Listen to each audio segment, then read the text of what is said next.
প্রতিবারই জলোচ্ছ্বাস ও বন্যায় সাতক্ষীরার নতুন নতুন এলাকা নদীর নোনা পানিতে প্লাবিত হচ্ছে, নষ্ট হচ্ছে মিঠা পানির উৎস, পাশাপাশি উর্বরতা শক্তি হারাচ্ছে ফসলি জমি, এতে ব্যাহত হচ্ছে ফসল উৎপাদন। এখানকার কৃষকদের লবণের সঙ্গে যুদ্ধ করে ফসল ফলাতে হচ্ছে, এতে স্বল্প ফসল উৎপাদনেও খরচ হচ্ছে বেশি। তবে দীর্ঘদিন কৃষকদের এই সমস্যা সমাধানে কাজ করছে কৃষি বিভাগ। গত বছর থেকে সাতক্ষীরার উপকূলীয় কৃষকদের মধ্যে স্মার্ট কৃষি প্রযুক্তি প্রয়োগ, সম্প্রসারণ ও এর মাধ্যমে মাটির উৎপাদনশীলতা এবং ফসলের ফলন বাড়াতে কাজ করছে ঢাকার শেরে বাংলা কৃষি বিশ্ববিদ্যালয়ের একদল গবেষক। নতুন প্রযুক্তি প্রয়োগে এরই মধ্যে চলতি মৌসুমে সরিষা চাষে সুফল মিলেছে। একই প্রযুক্তি দুই সাইডে লাগে বুঝতে পেরেছি ওনাদের প্রযুক্তি আমাদের আগে যে প্রযুক্তি আছে ওনার ভালো। স্যার বললো যে আমাদের একটা শস্য আছে, এই শস্যটা লাগাও তোমরা। এত সুন্দর গাছ হয়েছে, এখন সবাই বলতেছে কি যে না শস্যটা এত সুন্দর শস্য, এই শস্য ফলনে বেশি হবে।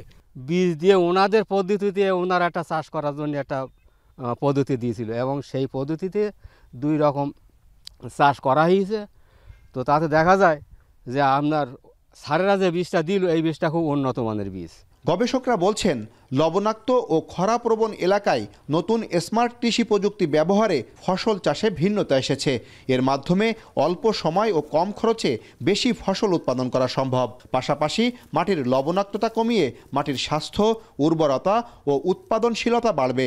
নতুন এই প্রযুক্তি উপকূলীয় এলাকায় কৃষকদের কাছে পৌঁছে দিতে প্রশিক্ষণ, বিনামূল্যে বীজ ও জৈব সার দেওয়া সহ নানা কার্যক্রম করছেন তারা।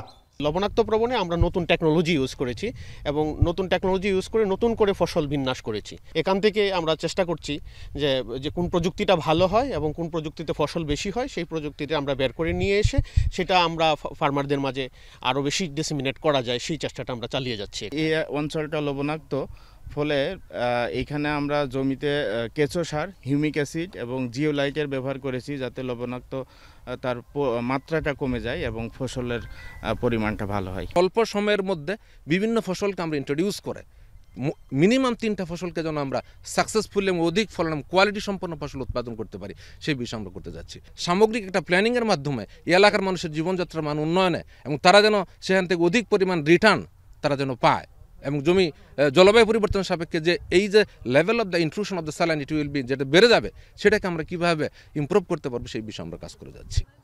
উপকূলীয় এলাকার কৃষকরা সনাতন পদ্ধতিতে ধানসহ নানা ধরনের লবণাক্ততা সহনশীল জাতের ফসল চাষ শুরু করেছেন 1 দশক আগে। তবে প্রচলিত পদ্ধতিতে সেচ ও সার খরচের তুলনায় ফসলের উৎপাদন আশানুরূপ নয়। এজন্য অনেক এলাকার কৃষকরা লবণাক্ততা সহনশীল জাতের ফসল চাষ কমিয়ে দিচ্ছেন। এ অবস্থায় উন্নত এ প্রযুক্তির ব্যবহার উপকূলীয় কৃষকদের চাষাবাদ অব্যাহত রাখতে উৎসাহ যোগাবে। আহসান রাজীব, এখন সাতক্ষীরা।